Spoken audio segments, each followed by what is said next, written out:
નમસ્કાર મારા વહાલા વિદ્યાર્થી મિત્રો, આજે આપણે ધોરણ 8 સામાજિક વિજ્ઞાન પાઠ 5મો અંગ્રેજ શાસન સમયની શિક્ષણ અને સમાજ વ્યવસ્થા.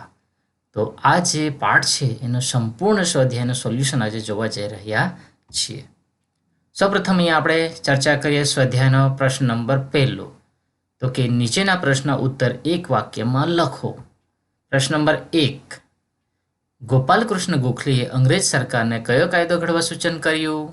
જવાબ: ઈસવીસન 1914માં ગોપાલકૃષ્ણ ગોખલેએ અંગ્રેજોને ફરજિયાત અને પ્રાથમિક શિક્ષણનો કાયદો ઘડવા સૂચન કર્યું. પ્રશ્ન નંબર 2. ઈશ્વરચંદ્ર વિદ્યાસાગરે કયા વિદ્યાલયની સ્થાપનામાં અગત્યનો ભાગ ભજવ્યો હતો? જવાબ: ઈશ્વરચંદ્ર વિદ્યાસાગરે ઈસવીસન 1849માં કન્યાઓ માટેની વિદ્યાલયની સ્થાપનામાં અગત્યનો ભાગ ભજવ્યો હતો. પ્રશ્ન નંબર 3. ગાંધીજીના મત મુજબ પ્રાથમિક શિક્ષણનો અભ્યાસક્રમ કેટલા વર્ષનો રાખવો જોઈએ?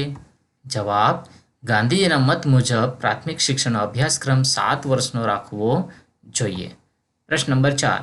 દુર્ગારામ મહેતાએ કઈ સંસ્થાની સ્થાપના કરી? જવાબ: દુર્ગારામ મહેતાએ ઈસવીસન 1814માં સુરતમાં માનવ ધર્મ સભાની સ્થાપના કરી. પ્રશ્ન નંબર 2. નીચેના પ્રશ્નના ઉત્તર આપો. પહેલો પ્રશ્ન: સર સયાજીરાવ ગાયકવાડ અને તેમના પત્ની દ્વારા શિક્ષણના ફેલાવા માટે શું પગલાં ભરવામાં આવ્યા? જવાબ: સર સયાજીરાવ ગાયકવાડ અને તેમના પત્ની દ્વારા શિક્ષણના ફેલાવા માટે નીચે મુજબના પગલાં ભરવામાં આવ્યા. વડોદરાના મહારાજા સયાજીરાવ ગાયકવાડે પોતાના રાજ્ય વડોદરામાં ઈસવીસન 1901માં મફત અને ફરજિયાત અને સાર્વત્રિક પ્રાથમિક શિક્ષણની જોગવાઈ કરી. 2 વિદ્યાર્થીને વિદેશની યુનિવર્સિટીમાં ભણવા જવા માટે શિષ્યવૃત્તિની શરૂઆત કરી. તેમના પત્ની ચિમનાબાઈ ગાયકવાડે દલિત વિદ્યાર્થીને વિદેશની યુનિવર્સિટીમાં ગાંધીજીના મતે સાક્ષરતા એટલે શું?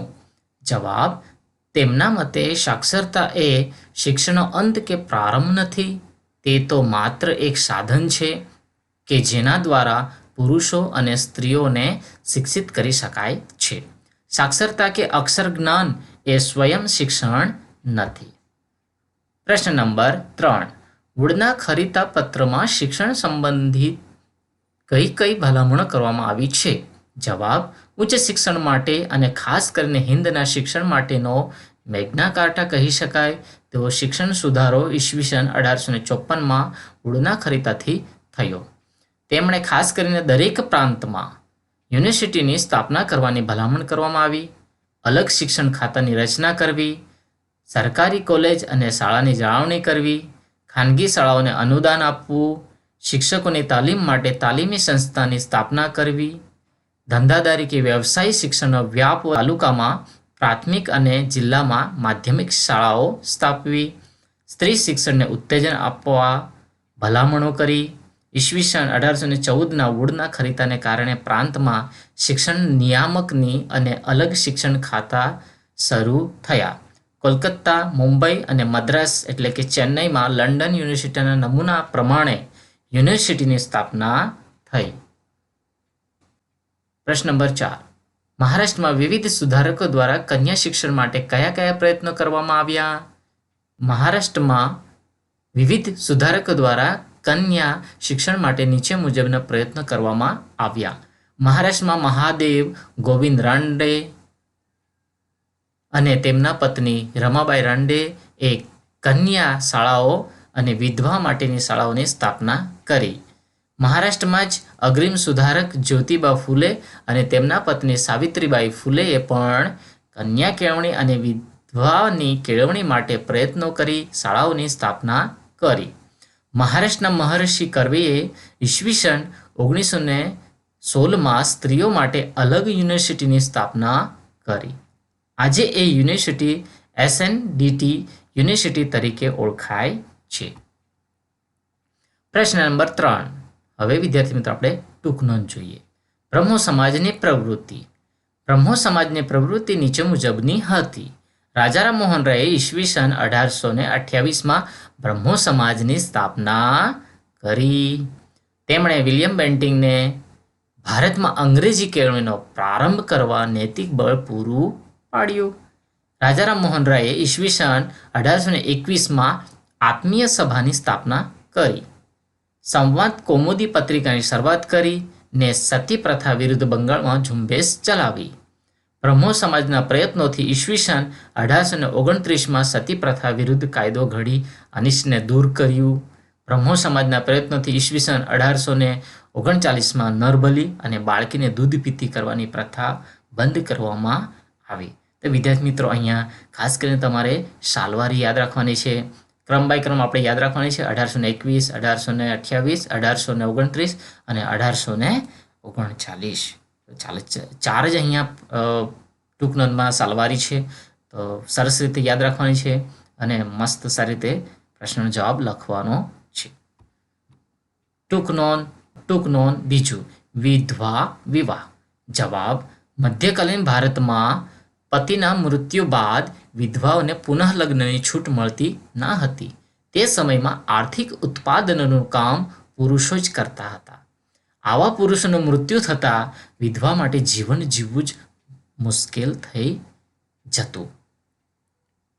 આ દુર્દશાને દૂર કરવા, મહિલાઓને શિક્ષિત કરવા અને આર્થિક રીતે પગભર કરવા વિધવાઓને પુનઃ લગ્ન માટે છૂટ આપવી જોઈએ. વિધવાઓના પુનઃ લગ્ન માટે સમાજ સુધારકોએ ભગીરથ કાર્યો કર્યા, જેમાં રાજા રામમોહન રાય અને ઈશ્વરચંદ્ર વિદ્યાસાગર મુખ્ય હતા.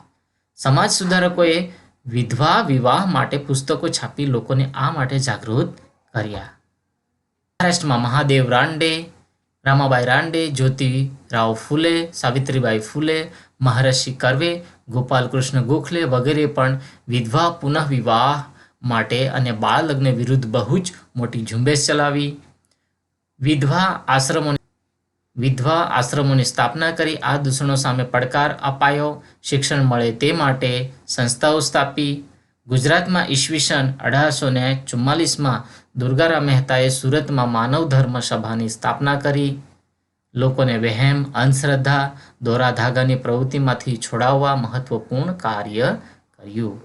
ગુજરાતમાં મહાન સુધારકો નર્મદ, કરશનદાસ મૂળજી, મહિપતરામ, રૂપરામ, દલપતરામ વગેરેએ પણ બાળલગ્ન અને વિધવા વિવાહની મનાઈ વિરુદ્ધ આંદોલનો ચલાવ્યા.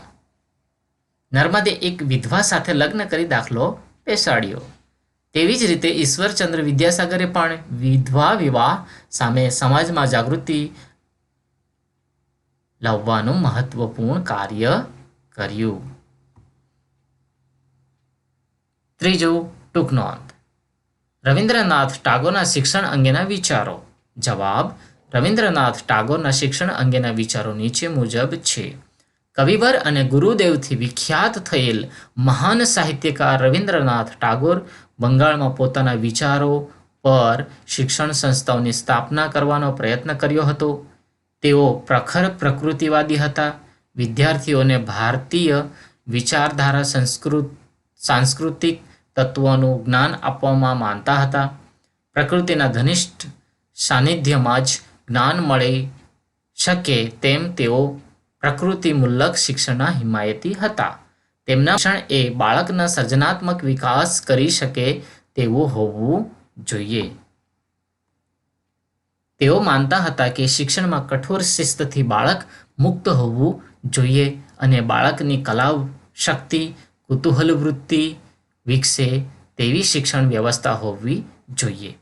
બાળકમાં સંગીત, અભિનય તેમજ ચિત્રકળાની યોગ્યતા અને નીતિમત્તા, આધ્યાત્મિકતા જેવા ગુણો વિકસે તેના હિમાયતી હતા. શિક્ષણમાં બાળકનો મનોવૈજ્ઞાનિક વિકાસ કરવાની ક્ષમતા હોવી જોઈએ તેવું પણ તે માનતા હતા. તેમણે ઈસવીસન 1901માં શાંતિ નિકેતન સંસ્થાની સ્થાપના કરી. પોતાના વિચારો પ્રમાણે શિક્ષણ વ્યવસ્થા શરૂ કરી. અનેક વિદ્વાનો આ સંસ્થાએમાં રાષ્ટ્રને આપ્યા છે. સંસ્થા આગળ જતા શાંતિ નિકેતન વિશ્વ ભારતી યુનિવર્સિટી તરીકે વિખ્યાત. ચોથું ટૂંક નોંધ. સ્વામી વિવેકાનંદનો ઉપદેશ. જવાબ: સ્વામી વિવેકાનંદે નીચે મુજબ ઉપદેશો આપેલ છે. તેમણે તે સમયના પ્રચલન સામાજિક દૂષણો તથા ધાર્મિક ક્રિયાકાંડોનો સખત વિરોધ કર્યો. તેમણે સમાજ સેવા અને સમાજ સુધારણાનો ઉપદેશ આપ્યો.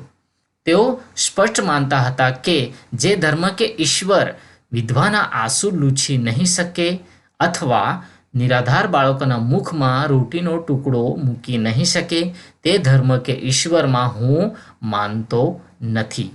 તેઓ કહેતા કે પહેલા અન્ન પછી ધર્મ. તેઓ મનુષ્ય માત્રમાં ઈશ્વરના દર્શન કરતા હતા.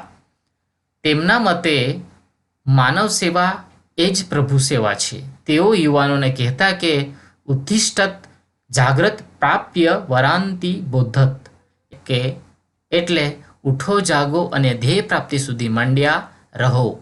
તેમની વાણીમાં ડહાપણું, ઊંડાણ, અનુભવનો નિચોડ અને શબ્દોની તાજગી જોવા મળે છે. તેઓ નવી વિચારધારાના પ્રતીક અને ભવિષ્ય માટે એક મહાન શક્તિના સ્ત્રોત બન્યા. પ્રશ્ન નંબર 4. નીચે આપેલા વિકલ્પોમાંથી સાચો વિકલ્પ પસંદ કરી જવાબ. વિકલ્પ નંબર 1. ભવ્યએ ગાંધીજીના કાર્યકરોની યાદી તૈયાર કરવાની છે. નીચેનામાંથી કોનો સમાવેશ તે નહીં કરે? એ. પૂર્ણિમાબહેન પકવાસા, બી. જુગતરામ દવે, સી. દુર્ગારામ મહેતા, ડી. ઠક્કર બાપા. જવાબ સી. દુર્ગારામ મહેતા. વિકલ્પ નંબર 2. અંગ્રેજોના આગમન પહેલાના ભારતીય શિક્ષણમાં નીચેનામાંથી કઈ બાબતનો સમાવેશ થશે? એ. વિષયવાર પાઠ્યપુસ્તકો, બી. મૌખિક શિક્ષણ, સી. તાલીમ પામેલ શિક્ષકો, ડી. દરેક ધોરણ માટે અલગ વર્ગખંડ. જવાબ બી. મૌખિક શિક્ષણ. વિકલ્પ નંબર 3. ભારતની જૂની શૈક્ષણિક સંસ્થાઓ ઘટવા પાછળ કયા કારણને તમે જવાબદાર ગણશો? એ. અંગ્રેજી જાણકારની નોકરીમાં અગ્રતા, બી. અંગ્રેજો દ્વારા રોજગારીની તકોમાં વધારો, સી. ખેતીનો વિકાસ, ડી. કન્યા શિક્ષણ વિરુદ્ધ કાયદો ઘડવામાં આવેલ. જવાબ એ. અંગ્રેજી જાણકારને નોકરીમાં અગ્રતા. પ્રશ્ન નંબર 5. નીચેના જોડકા જોડો. 1. એલેક્ઝાન્ડર ડફ ને એફ સાથે જોડશું. પાશ્ચાત્ય શિક્ષણ આપતી સંસ્થાઓની સ્થાપના. 2. દયાનંદ સરસ્વતી ઈ સાથે જોડશું. લાહોરમાં એગ્લો વૈદિક કોલેજની સ્થાપના. 3. ડી કે કર્વે સ્ત્રીઓ એ સાથે જોડશું. સ્ત્રીઓ માટેના વિશ્વવિદ્યાલયની સ્થાપના. 4. કેશવચંદ્ર સેન સી સાથે જોડશું. લગ્ન વય સહમતિ ધારો. જોનાથન ડંકન ડી સાથે જોડશું. બનારસ સંસ્કૃત કોલેજની સ્થાપના. મારા વહાલા વિદ્યાર્થી મિત્રો, આ વિડીયોમાં પાઠ 5માંનું સંપૂર્ણ સ્વાધ્યાયનું સોલ્યુશન આપણે જોયું. તો આપણે આવા જ સંપૂર્ણ સ્વાધ્યાયનું સોલ્યુશન બીજા વિડીયોમાં પણ આપણે જોશું. ફરીથી બીજા વિડીયોમાં મળશું. Thank you.